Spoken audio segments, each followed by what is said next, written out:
김상욱 민주당 의원 오셨습니다. 안녕하십니까? 네, 반갑습니다. 네, 반갑습니다. 오늘은 캐주얼하게 오셨네요. 예, 또 복장. 국회 들어갈 때 또 갈아입어요. 갈아입고. 예. 오늘 방송용 그러면 아니요, 의상을. 그 국회 들어가기 전에 옷을 갈아입고 들어가고 갈아입고 나오고 하고 있는데 그렇군요. 그래야 정장은 빨래 맡기면 네.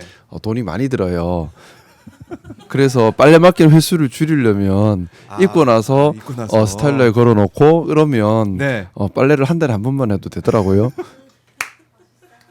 이거는 그냥 세탁기에 돌리면 되는데 그거는 드라이를 예. 맡겨야 되니까 저대로는 경제적 생활을 하고 있습니다. 그렇군요. 네. 제가 이제 박정호 야스파 오신다고 해가지고 또 의상을 예, 신경 써서 예, 맞습니다. 예, 맞습니다. 오셨나. 예, 맞습니다. 저 너무 솔직했구나. 너무 솔직했습니다. 예, 맞습니다. 일부러 이렇게 네. 예. 그런데 오늘 이제 가을 딱 맞이해가지고 저희 배경도 저 안 그래도 단풍 배경 보고 있었는데요. 경복궁에 있는 이 단풍 나무가 너무 아름답네요. 그렇습니다. 많은 시민들께서 예. 가을의 정취를 즐기실 수 있는 그런 이번 주가 되었으면 좋겠습니다. 참 그렇습니다. 좋은 것 같습니다. 네, 이 배경 화면과 딱 특히 어울리는. 그 인왕산 자락의 가을 네. 단풍 속에 있는 청와대 모습이 네, 유독 참 고풍스럽고 품격 있어 보여서 그렇네요. 저기가 진짜 대통령이 있어야 될 자리 같다라는 생각을 한 번 더 했습니다. 그렇네요. 우리 지금 예전 국방부 건물을 수리해서 쓰고 있는 그런 상황인데. 국격과도 맞지 않고요. 예. 이게 대통령은 나라를 대표하는 분이기 때문에 그에 맞는 국격을 지키는 것 중요합니다. 예. 알겠습니다. 자, 저희가 뭐 이제 의상 얘기부터 해서 단풍 얘기까지 하면서 네. 조금 뭐 기분 좋게 시작은 해봤지만 네. 사실은 안타까운 그런 사고 현장 여기에 대해서 얘기를 좀 하고 가야 될 것 같아요. 의원님께서 울산 화력발전소 이제 보일러 타워 붕괴 사고 네네. 현장에 주말 내내 계셨다고 들었습니다. 네, 목요일 날 제가 지금 국회 예산결산특별위원회 회기 기간입니다. 네.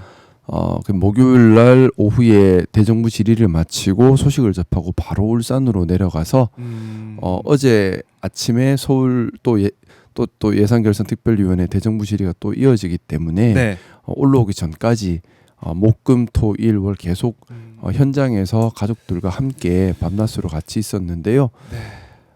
너무나 안타까운 현장이고 산업 현장은 우리의 일상입니다. 우리가 노동자 아닌 사람이 있겠습니까?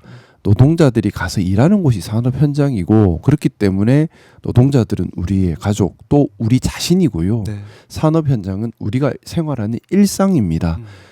그런데 그런 산업 현장에서 노동자들의 안전을 보장받지 못한다는 것, 우리 일상에서 우리의 삶을 보장받지 못한다는 얘기입니다. 네. 그래서 이건 본질적인 부분이고요.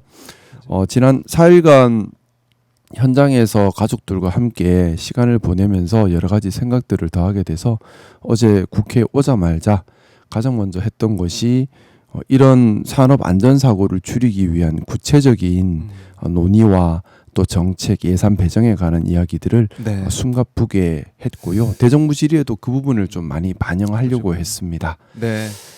이게 참 안타까운 게 이 위험의 이제 외주화 네. 그리고 지금 이 취약화 과정이라고 하죠. 이제 발파 전에 이런 구조물을 잘라내는 그런 것들을 작업을 하다가 붕괴 사고가 났는데 네. 이걸 규정을 제대로 지켰는지 제가 조금 설명을 드려도 네. 될까요? 저도 현장에 있다 여기 머리를 다쳤는데 왜요? 진짜 여기가 여기 빨갛게 이렇게 예. 다쳤는데 철골 구조물에 저도 이제 그만큼 현장이라고 하는 곳은 늘 위험이 있는 곳입니다. 그런데 조금 약간 아파요. 예. 찢어지고 예, 그런 예. 것 같은데요. 근데 제가 이번 현장에 일단 현장이 어떻게 된 건지를 설명을 예, 조금 예. 드리면 울산의 그 발전소입니다. 울산은 산업도시다 보니까 전력이 많이 필요하죠. 40년이 넘은 오래된 발전소인데 네. 4호기, 5호기, 6호기 저걸 철거를 하는데 큰 건물 보이시죠? 저게 네. 하나에 3,000톤에서 4,000톤 정도 나가는 전부 철로 된 철골 구조물입니다. 일반 건물이 아니죠. 높이만 해도 50m, 60m가 넘는 큰 철골인데 그러다 보니 저걸 철거하는 방법이 만만치가 않아요. 그래서 선택한 것이 취약화라고 해서 기둥을 약하게 만들고 지지를 약하게 만든 다음에 마지막에는 폭약을 터뜨려서 넘어뜨려서 철거를 하는 방식을 취합니다. 네. 그런데 옆에 있는 4호기는 100% 취약화가 끝났고요. 발포하면 되고. 예, 그 옆에 있는 6호기도 70% 이상 취약화가 끝났습니다. 근데 중간에 5호기는 취약화를 하는 중에 붕괴해 버린 겁니다. 그러다 보니 어떤 문제가 생기냐 하면 중장비가 들어가지를 못해요. 구조하는 것 자체가 위험합니다. 왜냐하면 100% 취약화가 끝났다는 말은 언제든 무너질 수 있다는 얘기가 네. 되고 그래서 현장에서는 그랬습니다. 일단 뭐 두 가지가 문제였는데 첫 번째는 구조 작업을 할 수가 없는 거죠. 다 철골 얽혀 있는 철골이기 때문에 사람 손으로 이걸 뜯어낼 방법이 없고 대형 크레인으로 들어올려야만 하는데 중장비가 투입되려고 하니 4호기가 무너지고 6호기가 무너지고 중장비가 못 들어가는. 그래서 우선 사람 손으로 할 수 있는 데까지만 하다 보니 작업이 진척이 되지가 않는 부분 하나. 그러면 방법은 하나밖에 없지요. 4호기, 6호기를 철거하고 5호기를 철골을 드러내고 구조를 해야 하는데 철거를 하려고 하다 보니 다시 또 폭약을 설치해서 넘어뜨려야 되는 거예요. 그러면 아무래도 여러 가지 우려가 있죠. 저 3,400, 둘이 합쳐 7,000톤짜리 철골을 무너뜨리려면 폭약을 많이 설치할 수밖에 없고 그게 매몰자 가족들 입장에서는 선뜻 마음 내기 어려운 부분입니다. 네. 그래서 사실 매몰자 가족들과 소통을 제가 좀 위주로 많이 했었는데 매몰자 가족분들께서 많은 소통을 우리가 함께 했어요. 지금 대책 회의도 매몰자 가족들이 들어오셔서 같이 하도록 했습니다. 같이 하고 있습니다. 대책 회의, 구조 회의 자체를 매몰자 가족들과 같이 하고 있는 중이에요. 네. 다른 현장과 좀 다르죠. 근데 이 매몰자 가족분들께 상황을 설명드리기 위해서 구조 전문가 여러 명을 밤에 모시고 서너 시간 정도 깊이 있는 토의를 거치고 그 후에 구조 전문가들께서 이제 유족들께서 또 희생자 매몰된 가족분들께서 나서셔서 이 진척을 내야 한다 하면서 대책본부에 우리가 감내할 테니 폭파 작업을 하루라도 빨리 해달라고 요구를 하셨고 그러고 나서도 또 일이 좀 쉽지가 않아요. 왜냐하면 폭파 전문 업체가 와서 접근을 안 하려고 해요. 왜냐하면 리프트 타고 접근하다가도 언제 바람만 불어도 무너지는 상황이다 보니까 무서워서 못 가겠다. 또 2차 사고가 나면 안 되는 거잖아요. 또 거기에 대한 안전 대책을 마련하고 하면서 정말 밤낮 없이 현장에서 헌신의 노력을 다하고 있고요. 네. 제가 현장에서 참 감사함을 또 많이 느끼는 분들이 많았습니다. 뭐냐하면 예전에는 산업재해 나도 그냥 그러려니 하는 경우가 많았잖아요. 우리 이재명 정부 들어서는 전혀 그렇지 않았습니다. 고용노동부 장관께서 사고 당일부터 지금까지 현장의 본부장으로 상주하시면서 현장을 진두지휘하고 있고 국토교통부, 에너지기후환경부, 울산광역시, 경찰청, 울산남구청, 적십자, 의용소방대 또 전국의 구조대원들까지 다 동원이 돼서 또 전문가들까지 다 동원돼서 정말 전심전력 헌신적으로 한 분이라도 더 빨리 구조하기 위해 노력을 하고 있고요. 또 가족들에게 매몰자들을 살아있는 상태가 아니다 하더라도 조금이라도 더 온전한 상태일 때 인계하기 위해서 정말 최선의 노력을 다하고 있습니다. 그런 부분이 정말 국민 한 명의 생명 또 국민 한 사람의 아픔까지도 무겁게 여기는 그런 우리 이재명 정부의 모습을 보여주고 있고 제가 이번 사고 원인에 대해서 두 가지를 생각했습니다. 첫 번째는 말씀하셨던 것처럼 위험의 외주화. 이건 정말 계속해서 논의됐던 부분이고요. 또 하나 있습니다. 뭐냐 하면 전문 안전 분야에 대한 부족입니다. 그러니까 저기 같은 현장도 구조물 진단을 전문적으로 해야만 할 수 있는 영역이에요. 일반 구조물이 아닙니다. 아주 복잡한 철골 구조물이고 딱 봐도 복잡해 보여요 지금. 복잡한 물리적 계산과 풍향과 이런 것들을 다 검수해야 하는데 어떻게 보면 구조물 진단 과정에서 하자가 생겨버린 겁니다. 생각해 보십시오. 취약화 이후에 폭파해서 철거한다면 취약화만 했을 때는 안 무너져야죠. 근데 바람만 불면 취약화했다고 무너진다. 이건 폭파가 필요 없다는 말인가요? 결국 취약화 과정이 잘못된 거죠. 제대로 취약화 과정에서 어느 정도 취약하면 무너지고 어느 정도면 안 무너지는지에 대한 판단이 부정한 것인데 제가 구조물 전문가들과 얘기를 많이 나눠보니 우리가 이 전문 산업 안전 분야에 전문 산업 안전관들 또 전문 산업 안전 진단을 할 수 있는 전문 인력들 또 R&D 부분 이런 부분에 대한 노력이 부족했구나라는 생각이 들었고 국회 오자마자 그걸 다시 한번 챙겨보니 네. 이재명 정부가 기능하기 전까지는 전문 안전 분야에 대한 R&D 예산 자체가 거의 없어요. 그냥 또 산업 근로감독관과 달리 산업안전관이라고 있습니다. 근로감독관은 근로관계를 보는 거고 산업안전관은 저는 산업 현장의 안전을 보는 건데 산업안전관도 태부적입니다. 다행히 2026년도 예산에는 산업안전관을 대규모 충원하는 예산이 잡혀 있습니다. 중요한 건 이 대규모로 충원된 산업안전관들이 전문적 역량을 펼칠 수 있도록 사후 네. 교육 또 R&D 역량을 키워서 안전보건공단의 R&D 예산 비중이 너무 낮아요.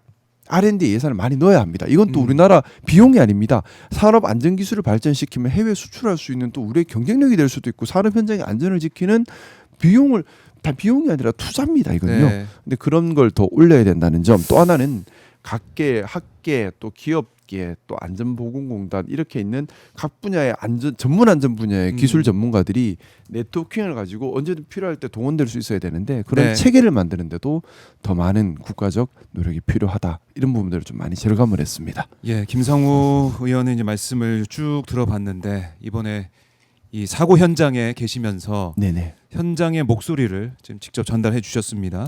좀 안전의 이 중요성. 방송 보고 계신 모든 분들께 네. 지금 잠시만이라도 매몰된 분들이 하루 빨리 구조될 수 있도록 네. 또 현장에서 애쓰시고 있는 분들께 깊은 감사와 그런 마음 또 매몰자 가족분들 많이 힘드신데도 네. 이웃 가족을 먼저 염려해 주시고 서로 힘을 합치고 계세요. 그분들께 좀 힘내시라고 또 네. 정말 매몰자들 한시라도 빨리 가족들 품으로 돌아올 수 있도록 함께 기도해 주시면 좋겠습니다. 네. 우리 김정재님도 삼가 고인의 명복을 빕니다. 날이 많이 추운데 유족분들 힘내세요 이런 댓글도 달아주고 계시고 그리고 신비로운 느티나무님께서도 현장 전문가에게 맡겨야 된다 이렇게도 강조하고 계시고 네. 아테나스님도 돌아가신 분들의 명복을 빕니다. 익산오빠님도 산재 사고는 100% 인재입니다. 이렇게 여러 가지 말씀을 의견을 주고 계십니다. 자, 이게 또 예산에 반영이 되고 또 국회에서도 머리를 맞대고 당장 여러 가지 내년 대책을 마련해야죠. 내년 예산에 반영될 수 있도록 네. 제가 최선을 다하고 있고요. 내년 예산에 반드시 반영을 시키겠습니다. 구체적으로는 산업안전관을 충원을 하고 네. 안전보건공단의 R&D 예산을 늘리고 전문 안전 분야의 음. 기술 인력을 양성하는 데 예산이 투여될 수 있도록 즉시 반영하도록 지금 접촉하고 있고요. 반영시키겠습니다. 알겠습니다.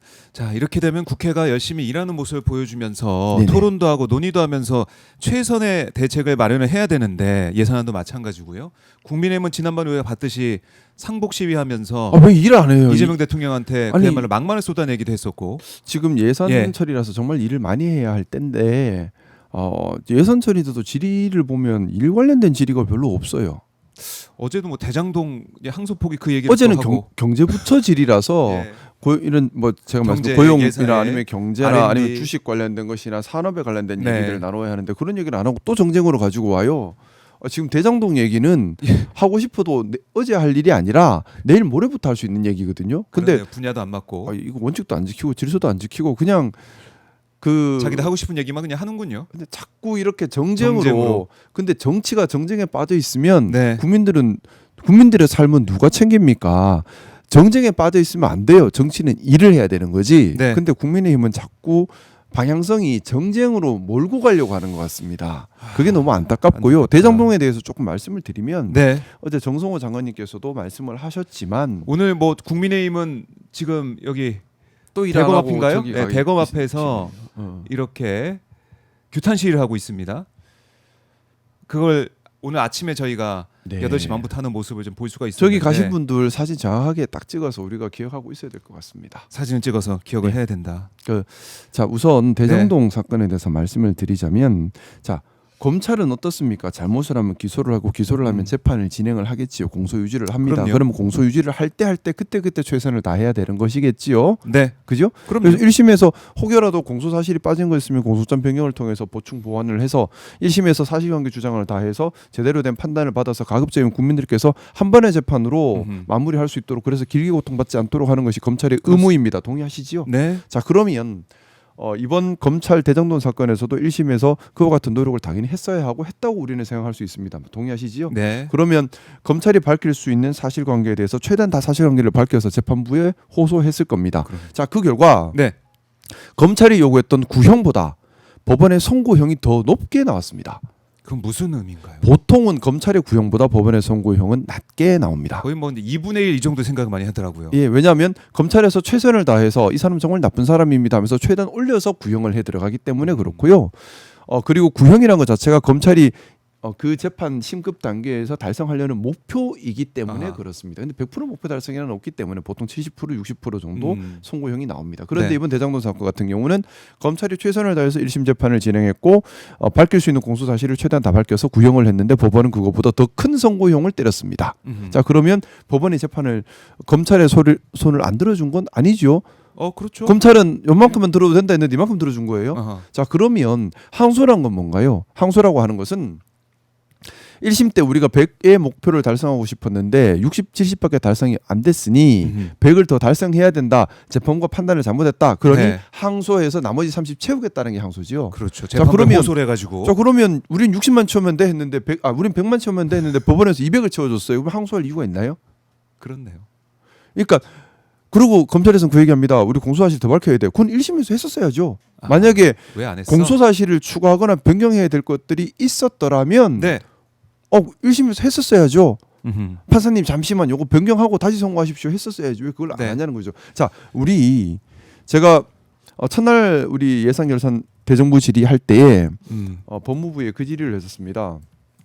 국가가 국민들께 불법 행위를 해서는 안 됩니다. 네. 국가는 국민을 지켜야 하고 국민들이 불법 행위로부터 피해받지 않도록 지키는 것이 국가의 의무인데 반대로 국가가 국민들에게 불법 행위하는 경우들이 많이 있었습니다. 대표적인 것이 검찰이 검찰권을 남용해서 국민들을 괴롭혀 왔던 것이지요. 거기에 따른 배상금이 얼마인지 아십니까? 얼마였어요?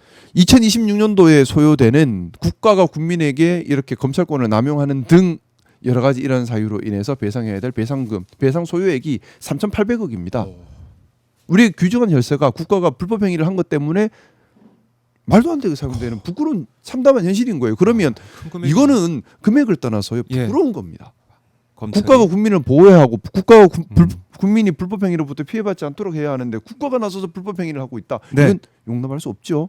자, 그러면 당연하게 그런 걸 줄이도록 노력해야죠. 네. 특히나 우리가 목도했지 않습니까? 검찰이 검찰권을 남용해서 국민들을 힘들어하시고 억울한 피해가 생기고 검찰에서 수사하는 것만 가지고도 나중에 무죄 나오면 뭐합니까? 아무도 몰라줘요. 3년 4년 재판 받는 동안에 그 사람은 사회적으로 경제적으로 파산해 버립니다.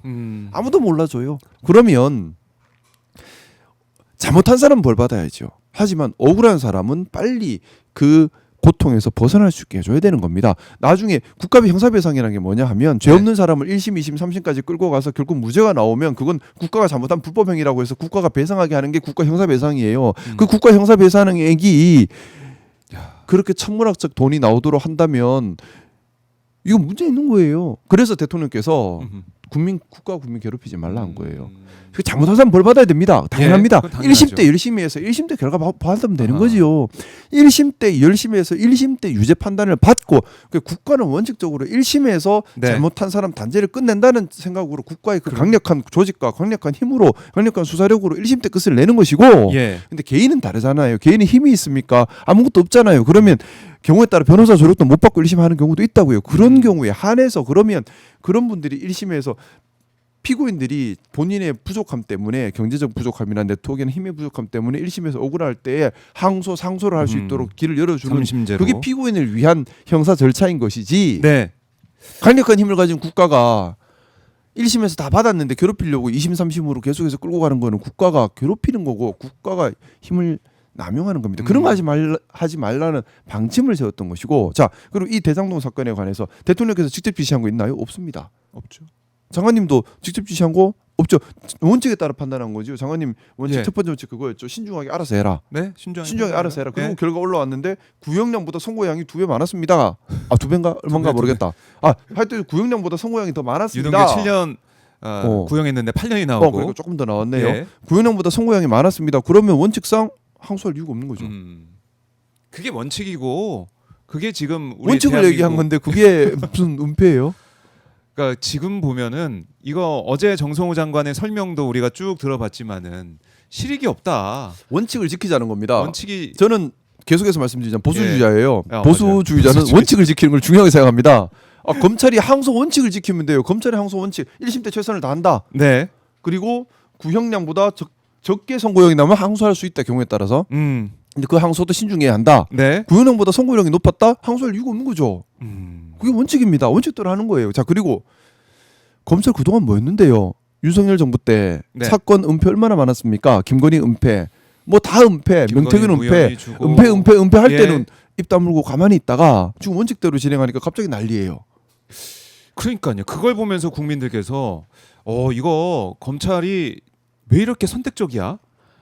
검사들이 왜 이래? 이런 생각 다시 한번 하실 것 같아요. 선택적인 걸 떠나서 예. 검찰도 원칙으로 돌아가야 하는 겁니다. 항소의 원칙으로 돌아가면 되는 겁니다. 항소의 원칙으로 돌아가라. 항소의 원칙으로 돌아가야 하고 또 하나의 원칙입니다. 네. 국가가 국민에게 불법 행위를 해서는 안 된다는 원칙입니다. 그 신중해야죠. 원칙, 무너졌던 그 원칙을 바로 세우는 과정인데 검사들이 지금 그런 얘기 하고 있는 게 윗선의 어떤 뭐 압박, 압력 이런 것 때문에 항소를 포기했다 이런 프레임. 근데 구체적으로 없잖아요. 무슨 압박이 있었어요? 증명된 게 있나요? 소설이지 않습니까? 그리고 왜 항의할 때는 항의하지 않고 침묵하다가 네. 12.3 계엄 때 침묵하고 김건희 사건 은폐할 때 침묵하고 최혜병 사건 은폐하려 할 때 침묵하고 김건희 사건, 명태균 사건 다 침묵하다가 네. 왜 원칙에 따라서 하라고 하는 것에 이렇게 그러니까 검찰이 이 이야기를 이렇게 뭐가 잘못됐다는 얘기를 하려면요. 그동안 전제가 원칙을 다 지켜오고 전제가 그거여야 됩니다. 예를 들어서 공소사실 1심 재판 진행 중에 공소사실이 잘못되었으니 변경하겠다. 근데 변경을 안 해준다. 이런 것이 있거나 아하. 아니면은 본인들이 구형을 10년 했는데 예. 3년밖에 선고 안 됐어요. 그리고 다툴 게 있어. 분명히 다툴 게 분명해. 판사님이 잘못한 게 명백해. 네. 그래서 항소하려고 하는데 못해요. 이런 정도 돼야 되는 건데 그런 게 아하. 아니잖아요. 지금 검찰이 구형보다 선고형이 높았습니다. 검찰이 그걸로- 구형보다 선고형이 높았는데 그걸로 그러면 정리가 된 건데. 그죠. 그게 원칙인데. 아하. 근데도 항소한다는 거는 그냥 피고인 괴롭히는 것밖에 안 되잖아요. 음. 뭐 사실 덧대야 되는데 못 덧댔다? 그건 1심 때 했었어야지. 왜 안 했어요? 일을 제대로 하지 않고 지금 이제서야 재판부의 판단도 이렇게 더 네. 형량을 더 높여서 나왔는데 이걸 또 항소하겠다. 항소를 안 하겠다고 했더니 원칙을 세우겠다고 했더니 막 난리를 핀다. 그래서 그런 의심도 드는 거 아닙니까? 남욱 이제 배 가른다고 얘기했던 정일건 이 검사 뭐 있을 수 없는 일이다 뭐 해명을 하긴 했지만 뭐 환부를 도려내는 그런 뜻이었다라고 얘기를 했지만 아니 밤에 불러가지고 배를 밤에 배 가른다고 얘기하고 배가른 거랑 환부를 도려낸다는 거랑 우리 국어의 의미 전달이 됩니까? 다른 아니. 얘기잖아요. 배를 가르면 환부가 드러나. 배를 가르면 사람이 죽지. 그게 그쵸. 어떻게 환부가 그리고 아이 사진 보여주고 그동안 오래 못 봤을 것 같아서 사진을 보여줬다 이런 해명을 하던데. 그러니까 배 가른다예요? 오늘 못 봤을 것 같으니까 보고 싶지 한다면 배 가른 이게 뭐 이상하잖아요. 좀 그렇네요. 우리 상식선에서 자 그런 검사님들이- 얘기가 나오다 보니 이걸 또 막으려고 항소 포기에 대해서 또 벌떼처럼 일어나는 게 아니야 이런 생각도 들고 검사들의 이 치부를 드러내기 싫어서 제가 꼭 검찰 조직에 드리고 싶은 말씀이 있습니다. 검찰 네. 조직의 그 권력도 국민들이 부여한 권력입니다. 음. 그러면 국민들에 대한 신뢰를 지켜야지만 그 검찰 권력이 제대로 기능할 수 있는 것입니다. 또한 검찰이 그 권력은 국민들이 부여한 권력이기 때문에 사용에 신중해야 하고 국민들의 권익에 부합해야 하는 겁니다. 국민들께서 부여한 권력을 네. 검찰 자신들을 위해서나 아니면 남용하거나 경우에 따라 국민들의 권익에 반대가 되거나 국민들의 신뢰를 깨트리는 데 사용한다면 네. 국민들이 그 권력을 계속해서 가지게 할 수가 없는 거지요. 다시 회수할 수밖에 없는 겁니다. 뭐 검찰 개혁 우리가 이제 검찰청 없어진다라고 얘기를 하고 있는데 그 1년 유예 기간 동안 무슨 일이 있을지 모른다라고 걱정했었죠. 근데 지금 보니까 그야말로 검사들의 항명 뭐 정성호 장관님 너무 고생하시는 것 같아요. 참 친윤 정치 검사들의 어떻게 보면은 뭐 쿠데타 그런 느낌이 드는 일반 상황이에요. 검사들은 또 그러지도 않아요. 네. 고생 현장에서요. 수사 현장에서 정말 고생하고 헌신하는 일반 검사님들 많이 계세요. 근데 몇몇이 정치 검사들이 분위기를 이상하게 자꾸 몰고 가요. 이렇게 그럼 뭐 정치하고 싶으면 그냥 솔직하게 얘기하고 정치하세요. 왜 검찰 조직에 남아서 그러시는지 모르겠어. 강백신 검사 뭐 이제 이프로스에 글 남기면서 이게 또 확장되고 확대된 그런 측면이 있는데 결국 또 친윤 검사들이 나서서 이 판을 아수라장에 만드는 게 아니냐 이런 생각이 들고 국민의힘도 아까 좀 언급을 했지만은 검사들의 이런 행태 특히 이제 한동훈 전 대표가 열심히 이제 페이스북 글 남기고 방송에도 출연하고 뭐 검찰은 뭐 자살했습니다 이런 얘기를 하면서 여러 가지 정치적인 활용을 하고 있더라고요. 네. 어떻게 보십니까? 뭐 한동훈 전 대표를 자꾸 비판하고 싶지는 않은데 네. 늘 이런 모습이라서 좀 실망스러운 건 분명히 있습니다. 뭐냐 하면 정치를 할 거면 나는 이런 정치를 하고 싶다. 이런 나라를 만들고 싶다. 이런 것이 중요한 가치라고 생각한다. 그래서 국민들께 이런 일을 하겠습니다. 이게 본질이에요. 네. 그런 얘기 들어본 적 있으세요? 기억이 안 나네요.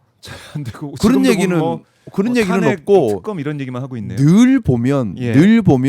공격 대상을 설정을 하고 공격 대상을 공격하기 위해 모든 수단 방법을 동원하고 네. 그래서 상대를 공격해서 흠이 나면 그 반사 이익으로 세력을 모으고 늘 이걸 반복하고 있습니다. 이건 정치 검사들이 하는 행동이에요.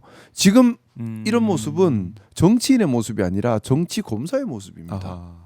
그러니까 한동훈 전 대표님이 정말 정치를 하시고 싶으시면 예. 정말 정치를 하시고 싶으시면 내가 어떤 정치를 해야 하는가, 어떤 방향성을 가지고 어떤 가치 추구를 가지고 국민들께 뭘 할까, 내가 어떤 행동을 통해서 국민의 복리에 기여할까, 나의 네. 정책 방향성은 무엇인가부터 얘기를 하고 그게 정치인 아닙니까? 보면 늘 이렇게 싸움 붙이는데 앞장서고 공격하는데 앞장서고 무는데 앞장서고 어땠습니까? 지난 대선 앞두고서도 한동훈 전 대표의 대선 선거 전략이 1부터 10까지 그냥 반 이재명밖에 없었습니다. 어떤 나라를 만들겠다가 없었어요. 자, 이거는 그렇죠. 무책임한 거예요. 무책임한 겁니다. 정치인은 책임감이 있어야 합니다. 네. 근데 국민들에 대한 책임감이 있어야 하는데 이건 국민들에 대해서 무책임한 거잖아요. 비난하고 싶은 게 아니에요. 네. 저는 한동훈 전 대표가 정치 잘하셨으면 좋겠어요. 근데 정치를 잘하려면 방향성부터 설정하라는 거예요. 왜 맨날 남 욕으로만 뭘 하려고 그래? 남 욕해서 반사적 이익으로만 뭐 하려고 그래? 그게 아니고 일을 해야 된다고요. 정쟁이 정치가 아니에요. 정쟁은 정치의 모습이 절대 아닙니다. 정쟁이 정치의 모습이 돼서는 아니고 국민을 위해 일을 하고 정책을 발굴하고 예산을 배정하고 집행을 하고 이게 정치예요. 국민의 목소리를 듣고 국민의 힘든 걸 도와주는 게 정치라고요. 네.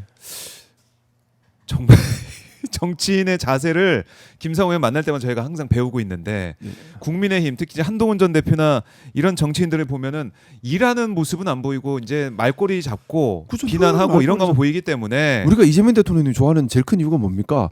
일자리에서 국민들을 위해서 일하려고 해서 그 고민을 밤낮으로 그렇네. 하고 내가 하잖아요. 머슴이야 이렇게 하는 이재명 그게 대통령의 정치인의 모습. 자세죠. 공인의 자세고요. 그리고 국민들의 이제 먹고 사는 문제 또 우리 금융시장, 자본시장도 마찬가지고 국민들의 먹고 경제 사는 발전. 문제, 안전 이런 데 관심이 그러니까요. 있는 거예요. 코스피가 오늘 보니까 또 2.1% 상승을 또 하고 있네요. 4,158 뭐 이렇게 4,200을 향해 가고 있는데 뭐 이런 것들 정말 실질적으로 우리가 체감할 수 있는 그런 일하는 모습들을 보여야 되는데 지금 국민의힘은 아니 시정연설하고는 대통령 향해서 막말해 지금 뭐 거리에 나가서 뭐 대검 규탄하고 있어 이런 모습. 진짜 근데 제가 이 얘기까지 안 하려고 했는데 네. 울산 발전소 붕괴 현장에 예. 국무총리님도 왔다 가시고 고용노동부 장관님은 상주하고 계시고 네. 행안부 장관님, 기후에너지부 장관님 다 왔다 가시고 다른 동료민주당 의원님도 왔다 가시고 그 왔다 가는 게 중요한 게 아니라 그만 관심을 갖고 네. 어떻게든 애가 쓰인다는 거거든요. 국민의힘 국민의힘은 안 왔어요? 못 보셨어요? 모 의원님 한 분 오셨다가 가족들한테 항의 받으신 거 봤고 아, 나머지는 뭐 아예 뭐 그러니까 국민들의 안전에 울산이잖아요. 네. 국민의힘이 텃밭이라고 생각하는 곳이잖아요. 그렇네요. 오히려 도대체 정말 뭘 하나라는 국민들이 생각이 필요한 들어요. 국민들이 정치인을 필요로 하고. 할 때는 사라지고 그리고 전원 현장에서 대접받으려고 하면 안 돼요. 그럼요. 전원 현장에 시구원들 우 끌고 들어와가지고 보고해라 브리핑해라 이거는 방해하는 안 되죠. 겁니다. 가면 열심히 실무자처럼 뛰어다녀야 돼요. 머리 깨지면서라도 뛰어다녀야 된다고요. 그래서 시민들을 도와야 되는 거지. 네. 이게 태도의 문제고. 그렇네요. 근데 저 현장에서도 누군가는 시구원들 우 대동하고 와서 브리핑 받고 가고 하는 사람도 있더라고요. 아유. 그거 뭐 하는 짓이에요? 지금 김상욱 의원 아까 저희가 초반에도 언급했지만은 정말 부상 투혼을 지금 보여주고 있습니다. 다치셔가지고. 근데 마음이 너무 아팠어요. 마음이 너무 아파서 예. 정말 많이 울었는데 저도 마음이 너무 아파요. 거기 정말 우리 일상에서 예. 우리가 다치는 겁니다. 우리 일상에서 우리가 다치는 겁니다. 산업 현장의 안전이라고 하는 것. 그럼요. 그 산업 구조가 고도화되고 전문화되면서 산업 현장의 위험 리스크도 많이 바뀌었어요. 지금 보면 폭발이나 우리 배터리 공장 화재난 거 보셨죠? 네. 새로운 형태의 위험, 산업 현장 위험들이 올라오고 있습니다. 그렇기 때문에 안전 전문가들의 전문 역량, R&D 전문가들의 네트워크 너무 중요하거든요. 이거 네. 갖춰가야 합니다. 그리고 대통령께서도 여기에 관심이 정말 많으신 것 같아요. 좀 안 다쳤으면 좋겠어요. 그렇습니다. 안전에 대해서 우리가 뭐 계속 강조해도 지나침이 없는 것 같은데 근데 노력하면 바뀝니다. 노력하면 바뀌죠. 제가- 신경 쓰고. 제가 첫 직장이 보험회사에서 퇴직보험 지급 업무를 담당했었는데 제가 그때 당시 고객사가 조선소였어요. 조선소에서 보면 매월 압착 사망 사고가 발생했었습니다. 그때만 하더라도 네. 조선소에서 사망 사고가 발생하는 건 늘 당연한 일로 그때는 생각을 했었어요. 근데 요즘 어떻습니까? 요즘 거의 없어요. 아유, 그렇죠. 노력하면 없어지는 거예요. 노력하면 줄일 수 있어요. 그럼요. 계속 신경 안 쓰고 되는 게 아니야. 따져보고 맞아요. 김상우 의원처럼 예산도 확보하고 이렇게 가야 되는 겁니다. 지금 보니까 국민의힘에서는 김기현 의원이 좀 왔다 간 것 같은데 김기현 의원 여기 현장에 왔다 간 것보다 더 회자가 되고 있는 뉴스가 있죠. 예의 얘기를 많이 하더라고요. 예의, 사회적 예의 이 얘기를 하고 있는데 뇌물이요? 김기현 의원 이제 배우자가 김건희 씨한테 전 처음 들어봤어요. 로저 비비에라는 프랑스 명품 브랜드 가방과 감사 편지를 전달해 이게 지금 밝혀지고 있습니다. 뭐 옆 지역구잖아요. 저 붕괴 사고 현장 담당 지역구예요. 담당 지역구인데 예. 담당 지역구인데 일단은 좀 그 말씀 드리고 싶어요. 예. 저런 참사 현장에 음. 시구분들 우 끌고 나타나는 행동은 좀 안 했으면 좋겠어요. 그 위세 부릴 현장이 아니잖아요. 그런 현장은 아니다. 김기현 의원 혼자- 완성해야 된다. 혼자 와서 발로 뛰면서 어떻게든 시민들 도움 줄 생각을 해야지. 근데 다 떠나서 저거 법적으로 뇌물이잖아요. 근데 법적으로 이제 뇌물이다. 우리 여기서 볼 수 있는 게 그거예요. 뭐냐면 인식 구조인 겁니다. 그러니까 금전이 오가고 고가의 선물이 오가는 것이 네. 당연한 그 문화를 우리가 볼 수 있는 거잖아요. 이걸 문제의식을 안 가지는 거예요. 야, 그거 서로 간에 당연한 예의 아니야? 자, 그러면 예의 아니야. 가정을 해볼게요. 예. 국회의원 당선이 됐어요. 이 사람 저 사람 와서 인사한다고 1,000만 원씩 주고 가요. 예인가요? 1,000만 원씩 예의를 차려. 그 예인가요? 아유, 말도 안 되죠. 뇌물이죠, 뇌물이죠, 뇌물. 뇌물. 잘못된 정치 자금이지 네. 않습니까? 그럼요. 근데 그러니까 이건 당연한 예의로 보고 있는 것 같아요. 그거 아니에요. 불법은 불법이에요. 그러니까 결국에는 법에 저촉되지 않기 위해서 뭐 사인들 간에 뭐 이제 주고받은 준 그런 예의 차원의 인사였다 뭐 이런 주장하는 것 같은데 법에 저촉되지 않기 위한 그런 뭐 김기현 의원도 법조인이고 판사 출신이니까 그 얘기를 하는 것 같은데 그러니까 지금 네. 참 네. 우리가 또 약간 새는 이야기이긴 한데 우리 사법부 독립에 대한 얘기를 많이 하고 있잖아요. 어제도 우리 사법행정 TF에서 법원 행정처를 독립시키기 위한 여러 가지 네. 논의들을 많이 또 진행을 했었는데 김기현 의원도 판사 출신이고 장동혁 대표도 판사 출신이에요. 그렇네요. 그분들이 판사일 때 했던 재판에 대해서 우리가 공정하다고 감히 생각할 수 있을까라는 생각이 요새 좀 들었어요. 예사롭게 보이지 않아요 이제. 어. 그 전에 이제 판결대 이런 것들이 그러니까 판사님은 늘 옳다, 늘 공정하다에 네. 대한 의문이 두 분 때문에 생겼어요. 대표적으로 오. 나경원 의원도 판사 출신이긴 한데. 맞네, 세 분 때문에 더해지고 있네. 그래서 사법부를 판사님은 절대선이다라고 예. 단정 지을 수가 없고 국민들께서 여전히 감시 감독을 해야겠구나라는 생각이 드는 게 두 분하고 세 분 때문에 생기고 있어요. 세 분 때문에 생기고 있다.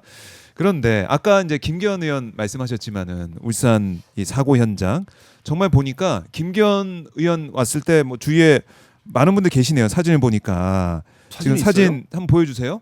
울산 화력 발전소 붕괴 현장 찾은 김기현 의원 이거 좀 보여주십시오.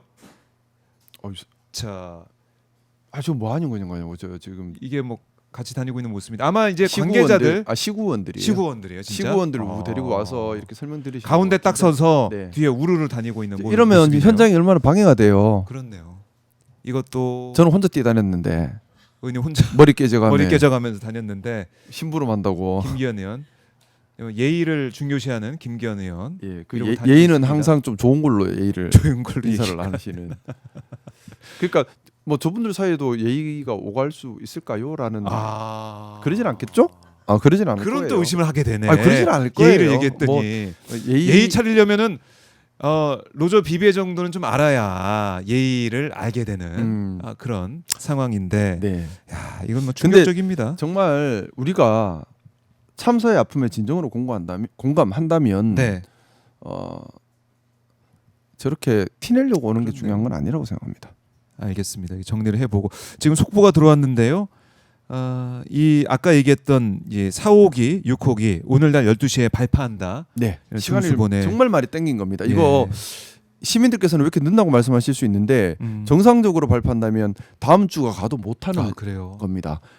이게 정말 여러 부처가 혼신적으로 지금 협력을 한 거예요. 뭐냐면은 화약도 구해야 되고 라이너라고 해서 화약을 폭발시키기 위한 구리통이 필요합니다. 그런 것들도 제작을 해야 되잖아요. 밤샘 제작한 겁니다. 밤샘 제작을 하고 또 저 이제 설치를 해야 되잖아요. 네. 목숨 걸고 다 들어가서 지금 설치하고 있는 거예요. 그리고 지금 전력거래소에 이걸 좀 또 단절도 그것도 시켜야 되고 조치들이 정말 많습니다. 자 그리고 저 폭파 작업이 큰 폭파 작업이니까 위험할 수 있습니다. 그러니 예. 폭파 시간 전후로 해서는 근처에는 안 가시기를 좀 부탁드리고 싶습니다. 파편이 튈 수 있거든요. 그렇네요. 위험합니다. 네. 자, 속보도 좀 전해드렸습니다. 원래는 오후 5시 반으로 했었는데 또 5시간을 땡겼네요. 당겼네요. 예. 많이 땡겼네요. 정말 우리- 1시간 1시간 땡기는 게 보통 일 아닙니다. 그야말로 혼신의 힘을 기울여서 혼신을 준비를 하고 있는 겁니다. 하고 있다. 네, 그 와중에 김기현 의원 얘기 또 예의 차리는 김기현 이제 배우자 얘기를 하다 보니 우리 누구 국민들의 욕하는 건 싫은데 네, 분노가 이제 쌓일 수밖에 없습니다. 전 이건- 누구 욕하는 거 되게 싫어해요. 그 시간에 내일 하자 쪽인데 네. 근데 그냥 우리 방향성에 대한 얘기는 하고 싶은 거예요. 그렇게 해서는 안 된다는 거. 그렇게 해서 안 된다. 우리가 좀 원칙을 지키고 정말 진정성 있게 하자라는 얘기는 좀 하고 싶습니다. 그렇습니다. 그런데 네네. 그러니까 로저 비비의 얘기를 했지만은 김건희 좀 때문에 우리 네. 국민들이 명품 전문가, 그러니까 명품 브랜드를 여러 가지 알게 되는 것 같아요. 그라프 목걸이 있었죠, 샤넬 가방이 있었죠, 샤넬 뭐 구두, 반클리프 아펠 목걸이, 저는 다 처음 티파니 들어봐요. 티파니 브로치, 그라프 다이아몬드 미니 귀걸이, 바쉐론 콘스탄틴 시계, 뭐 디올 재킷, 팔찌, 벨트 이거는 뭐 수십 개가 합쳐서 나왔고 갑자기 저는 이거 드라이 클리닝 비용 아끼겠다고 지금 일하고 양- 있는 양복도 못 입고 이렇게 입고 다니는데. 이거 제가 이거 가격 네. 얘기하면 안 되는데 2만 얼마짜리거든요. 진짜요? 명품인 줄 알았어요. 제가 입은 명품 같죠? 2만 디올 얼마짜리예요. 디올 같았는데 2만 얼마짜리인데. 사람이 누구냐가 중요하군요. 예, 그죠. 저 늘 하는 얘기인데 그 일 잘하는 게 중요하지. 그런데요. 뭘 뭘 자꾸 입고 뭐, 예. 뭘 걸치고 이런 게 중요한 게 아닌데. 네. 자, 지금 조태용 전 국정원장 모습이죠. 네, 지금 실시간 현장을 보고 계십니다. 오늘 구속영장 심사입니다. 지금 굳은 표정으로 저분이 누구라고요? 조태용 전 국정원장 저분이 나 왜 이렇게 아는 사람이 없을까요? 네. 전 국정원장이세요? 맞습니다. 지금 현장 실시간으로 보고 계십니다. 그 책임 미루고 하던 CCTV 막 국민의힘에 어. 넘겨주고 했던 어. 그 혐의를 받고 있죠. 자, 굳은 표정 오고 있는데 입을 열지 보겠습니다. 자, 얘기를 할 것 같은데요. 자, 앞으로 고개를 돌려서 네, 아마 뭐 이 구체적인 질문에 대한 답변이 아니고 이따가 뭐 얘기하겠다, 뭐 들어간다 이 정도 얘기를 한 것 같습니다. 옛날로 우리- 치면 예. 대역 죄인이에요. 대역 죄인이다. 옛날로 치면 대역 죄인이 이게 목에 칼 차고 막 들어가는 그런 느낌. 옛날로 치면 대역 죄인이면 네. 그리고 또 이건 명백하게 잘못이 밝혀진 대역 죄인이잖아요. 아하. 국민들께 미안하고 송구한 마음을 좀 표현하면서 들어가면 안 될까요? 저렇게 꼭 당당하게 들어가야 하나 하는 생각이 좀 듭니다. 네. 윤석열의 대국민 담화 이전의 비상계엄 선포 계획을 알았음에도 국회에 보고하지 않아서 직무를 유기한 혐의 받고 있는 조 전 원장 오늘 심사를 받게 되는 상황입니다. 지금 보면은 뭐 조태용 전 국정원장 모습을 봤지만은 이게 이제 하나하나 그 당시에 어떤 일이 있었는지 밝혀지고 있고 그 전 사정이 드러나고 있어요. 대역 죄인이라 생각하는 나 이거 또 화가 올라오네. 대역 죄인 재판부의 재판관은 왜 그래요? 대역 죄인 다루는 것 같지가 않아. 무슨 이혼 사건 재판하는 것 같아 보고 있으면. 그냥 뭐 토크쇼 느낌도 좀 나고 아니, 대역죄를 재판하는 재판관이 예. 웃으면서 뭐 주기현 재판관의 모습은 이게 깜짝깜짝 놀라더라고요. 그러니까 변호사시기도 하고 법조인이신데 일선 변호인데 들어보면 이게 말이 안 된다고. 말이 안 돼. 형사법정 가면 형사법정 판사들이 되게 무섭게 해요. 왜냐하면 피고인한테 너 잘못한 거야라고 하면서 재판이 진행이 되거든요. 네. 근데 진짜 그것도 이건 그냥 형사법정이 아니잖아요. 이거는 대역죄를 그럼요. 국가 반역인데 재란인데 큰 일인데. 근데 그거를 이렇게 하나? 네. 이렇게 하면 안 된다. 안 되고 그리고 이 시간도 주기현 너무 걸리고. 재판하고 있는 가운데 윤석열 네. 변호인 쪽에서 이런 얘기도 했습니다. 오마이뉴스, 오마이TV가 네. 이거 인민 뭐라 그랬죠? 인민기관지다 이런 얘기를 했어요. 국민기관지란 말이네요. 국민기관지는 좋은 말이지 않습니까? 좋은 말인가? 저도 깜짝 놀랐어요. 이게 영어를 써도 뭐야? 저렇게 써요. 네? 인민기관지 오마이TV 이렇게 얘기를 하면서 제가 지금 주장을 했는데 예산결산특별위원회 회의 김용현 측 변호인들이에요. 김용현 측 그쪽에서 변호인들. 그렇게 얘기했어요? 인민기관지 오마이TV. 인민기관지세요? 아니요. 저희는 오마이TV 시청자분, 우리 국민들과 함께하는 국민들과 함께 호흡하는 국민과 인민이 뭐가 다른 거예요? 모르겠어. 이거 인민 얘기하고 마치 근데 저는 공산당 얘기하고 싶었나? 되게 위험한 얘기라고 하는 게 저 국민과 인민이 뭐가 다른 거야라고 물었는데 네. 그러면 오마이뉴스 TV를 지금 보고 있는 우리 국민들은 본인들은 국민으로 보는 게 아니라 네. 적으로 본다는 얘기인가요? 그런 발상이 어떻게 나오죠? 그러게 말입니다. 그러니까 이 김용현 측에서는 오마이TV가 계엄 당일에 제일 먼저 카메라 들고 갔다고 하면서 인민기관지라고 하는 건지 모르겠습니다만 이거 충격적인 얘기까지 나오고 있습니다. 지금 김용현 변호인 윤석열 쪽도 마찬가지고 그야말로 국민들의 생각과 국민들의 이런 감정 이런 것들 하나 고려하지 않고 내가 잘했다. 국민을 적으로 보는 말이에요, 저거는요. 국민을 적으로 보는 말이다. 네, 국민을 적으로 보는 말이고. 네. 국민을 적으로 보면 국민들께서 당연하게 거기에 네. 대한 평가를 하고 그에 맞는 처분을 해야 합니다. 네, 저렇게 국민을 주인으로 국민을 주인으로 모셔야 될 사람들, 기관들 이런 사람들이 그런 태도를 가져야 될 사람들이 국민을 적으로 본다면 국민들이 더 이상 용납해서는 안 되는 거죠. 그렇습니다. 그게 국민들의 생각이고 마음인데 주기현 재판장이 재판한 모습을 보면은 전혀 국민들의 시선과 국민들의 감정 이런 것들을 의식하지 않는 것 같아요. 저도 변호사 오래 했었지만은 예. 형사법정에서 주기현 부장님 같은 태도를 가진 판사님을 저는 본 적이 없어요. 변호사들도 사실 긴장하면서 들어가는 게 형사법정인데. 네, 지금 김성훈 전 차장이 기자들과 지금 만나고 있는데요. 자, 지금 기자들 둘러싸여 있는 김성훈 전 차장 모습을 보고 있습니다. 자, 입을 좀 열지 한번 보죠. 현장으로 가보겠습니다.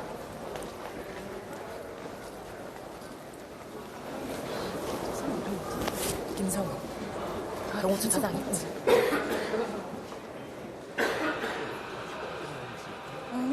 조사받으러 왔다 말고.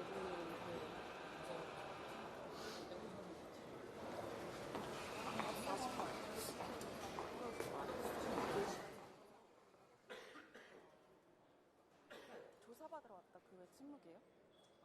네. 자, 이 조태용 전 원장이 아까 심사 출석하면서 성실히 임하겠다 이 한마디 했고 지금 김성훈 전 차장은 아무런 얘기 안 하고 들어갔습니다. 그리고 오늘 오전 10시에 최은순 또 이 김건희 이제 오빠 이 가족들의 2차 출석이 또 예정이 돼 있어요. 그래서 네네. 그걸 또 기자들이 기다리고 있는데 네.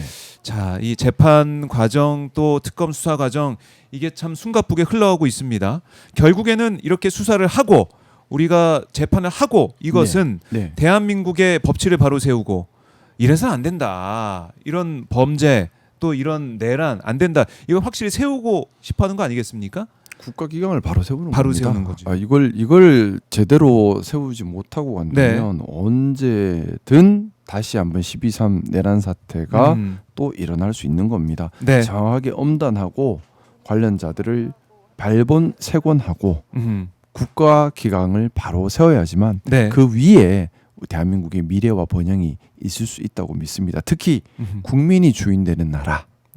그게 국민이 주인 되는 가능하다고 나라. 생각합니다. 이렇게 주인인 국민을 몰라보고 네. 주인인 국민을 적으로 돌리려고 하는 음흠. 이런 시도들 없어져야 합니다. 국민을 위해 국가가 있는 거지 네. 국가를 위해 국민이 있는 게 아니에요. 아하. 맞아요. 근데 지금 계속해서 국가가 또 계속해서 군림을 하려고 했던 게 윤석열 정권이었고, 그리고 계엄 계획, 반국가 세력으로 이 우리 국민들을 몰아세운 다음에 싹 쓸어버리려고 했던 그런 국민을 통치의 대상으로 보는 그런 전근대적인 계획. 국가 중심적 사고 네. 그게 이런 참극의 또 다른 이유라고 생각합니다. 지금도 그런 정근대적이고 반민주적인 사고를 하는 분들이 분명히 계실 겁니다. 그런 분들께 우리 생각 조금만 좀 다시 하자고 간곡하게 부탁드리고 싶습니다. 네. 국민을 위해 국가가 존재하는 것이고 아하. 무엇보다 중요한 건 국민이고 국민은 통치를 받는 자가 아니라 주인이죠. 주인입니다. 우리가 통치하는 주인. 자입니다. 그렇습니다. 자, 김건희 특검 잠시 뒤에 최은순 또 김진우, 그러니까 김건희 가족 2차 출석을 합니다. 양평 의혹, 개발 의혹 관련해 가지고 출석하게 되는데 아마 아무 얘기 안 하고 들어갈 것 같지만 어쨌든 이번 수사를 또 특검 조사를 거쳐 가지고 또 어떤 내용이 나오는지 이제 지켜보도록 하고요. 자, 윤석열이 지금 지난번에 우리가 충격적인 얘기 들었듯이 네.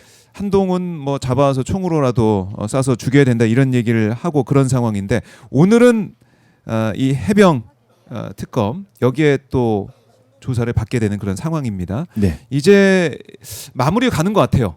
이 해병 특검 이른바 VIP 경로서부터 시작한 제가 얼마 전에 그 우리 최해병 관련해서 고생 많이 하신 해병대 전후회 회장님하고 좀 잠시 만나서 얘기를 나눌 기회가 있었는데 지금 협조 안 되는 사람이 있습니다. 모 목사님이 협조가 안 되고 있거든요.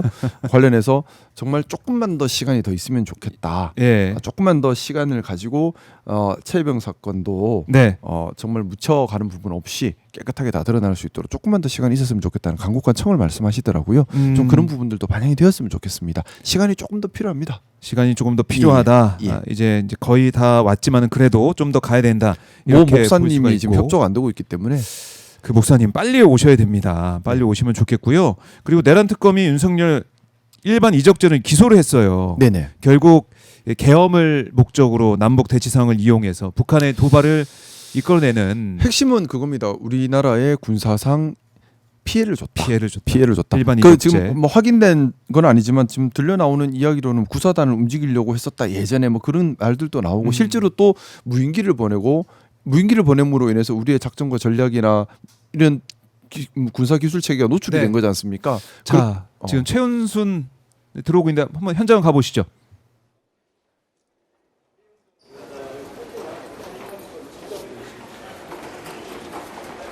김건희 씨가 받은 금거북이는 왜 요양원에 보관하신 겁니까? 얼른 들어가. 이배우 위원장 편지랑 경찰 인사 문건 직접 옮기신 겁니까? 공흥지구 개발 부담금 한 푼도 안 내신 이유 있으세요? 그 징벌멸 시도했다는 의혹에 대해서는 좀 어떤 입장이신가요?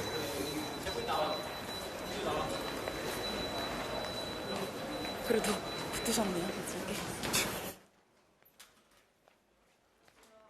자, 김건희 모친 최은순 오빠 김진우 지금 아무 말도 하지 않고 들어갔는데 최은순 씨는 이게 막 손으로 치네요. 기자 이제 마이크를 손으로 이렇게 밀쳐내면서 들어갔습니다. 이 김건희 집안 네. 여러 가지 의혹이 휩싸여 있고 금거북이 왜 요양원 금고에 보관했냐 이런 기자의 질문에 아무 얘기하지 않고 마스크를 쓴 채 두 사람이 들어가고 있습니다. 하나하나 밝혀지고 있는 과정입니다. 네. 우리가 뭐 계속해서 올리는 말씀이지만은 특검에게 좀 더 힘을 실어주고 그분들이 정말 사명감을 가지고 자신감 있게 일할 수 있도록 우리가 또 지켜주고 도와줘야 될 것이라 생각합니다. 그렇습니다. 계속 관심을 놓으면 안 되고요. 계속 주목을 해야 됩니다. 우리 국민들이 함께 특검의 수사 상황 지켜보면서 함께 가야지 특검이 더 힘을 얻게 되는 것이죠. 그리고 아까 그 말씀하셨던 거 왜 네. 외환죄가 적용되지 않느냐라는 일각의 말씀들도 있으시던데 외환죄가 처음부터 좀 아닌 법리적인 일반 문제 때문에 그래요. 예. 우리 이거는 뭐 조금 위험한 말일 수도 있겠지만 저는 개인적으로 대한민국과 북한의 관계가 이제 평화적 이국가로 가야 한다. 정동영 장관님과 같은 생각을 좀 가지고 있습니다. 서로 네. 뭐 경우에 따라 대화를 열 수도 있고요. 좀 서로 교류를 해야 되지 않겠습니까? 서로 간에 적대하면서 문 다 닫고 살아서 될 문제는 아닌데 어쨌든 그런 원칙들 때문에 기본적으로 외환죄를 적용할 수 있는 첫 번째 외국인가, 두 번째 가장 중요한 것이죠. 북한과 통모했는가라는 그렇죠. 부분에 대한 입증이 네. 쉽지 않아서 사실관계는 있지만 적용할 법리가 애매해져 버린 아. 거예요. 그래서 외환죄 적용이 어려운데 이적죄는 우리나라 대한민국에 군사적 피해를 준 네. 그런 부분만 입증하면 가능한 부분이 있어서 법리적인 이유 때문에 이적죄로 기소한 것으로 저는 그렇게 알고 있고요. 네. 뭐 근데 사실 내란죄만 하더라도 윤석열은 이미 차고 넘치는 거라서 그렇네요. 네. 이적죄도 3년 이상 또는 무기징역까지 처할 수 있는 중대 범죄입니다. 그게 지금 이제 드러나고 있고 어제 여인형 메모 이게 보면서 야, 참 진짜 해도 너무한다 이런 생각이 들었는데 이건 저희가 김병주 의원과 함께 뒤에 또 분석을 정확히 더 세세하게 해보도록 하겠습니다. 상당히 오래됐다 하더라고요. 기획한 지가 그런 그러니까요. 얘기들이 나오는데 그리고 네. 또 뭐 확인된 정보는 아니지만 여러 가지 이야기들 중에 보면 뭐 구사단을 동원하려고 했었다라는 얘기들도 있던데 그 부분도 저는 명확하게 밝혀져야 된다고 생각합니다. 구사단은 대한민국의 방어를 책임지는 핵심 사단입니다. 최전방에서 그걸 빼버리면은 방어의 주춧돌을 빼버리는 건데 도대체 네. 일단 그런 부분들도 정말 그런 의혹이 아. 있다는 것도 밝혀야 되지 않겠나는 생각이 듭니다. 아이고 화면 보니까는 제 요 상체가 억수로 크게 나네요. 그러니까 저도 깜짝 놀랐어요. 부상투혼입니다 오늘 부상투혼. 데일밴드 부처가 될 문제가 아니구나. 데일밴드 붙여서 될 문제가 아니에요. 예. 네, 아까 김성훈 전 차장은 이 선상 파티 관련해서 김건희 특검에 출석했다라는 속보도 전해지고 있습니다. 자, 밝힐 게 많지만은 그러면서 또 민생 챙겨야 할 것도 많고 참 할 일이 많은 이재명 정부입니다. 네. 다시 한번 그런 생각 하게 되고요. 의원님 가시기 전에 못다한 말씀 있으면 저희가 좀 듣고 마무리하겠습니다. 네, 제가 오늘 조금 다소 많이 무거운 마음으로 오늘 방송에 임했습니다. 네, 울산 붕괴 참사 현장에서 여전히 매몰자들이 계십니다. 또 매몰자의 가족들은 애타는 마음으로 하루라도 신속하게 매몰자들이 가족들의 품으로 돌아올 수 있기를 간절히 바라고 있습니다. 또 네. 현장에서는 많은 분들이 헌신의 노력을 다하고 있습니다. 우리의 일상, 우리 일상의 안전 네, 함께 더 관심 가져주시기를 부탁드리고요. 또 매몰자가 신속히 또 가족들의 품에 올 수 있도록 함께 마음 모아주시기를 부탁드리고 싶습니다. 알겠습니다. 함께 우리가 마음을 모아서 기도를 하겠습니다. 의원님 말씀 잘 들었고요. 다음 주에 뵙겠습니다. 네, 감사합니다. 네, 고맙습니다.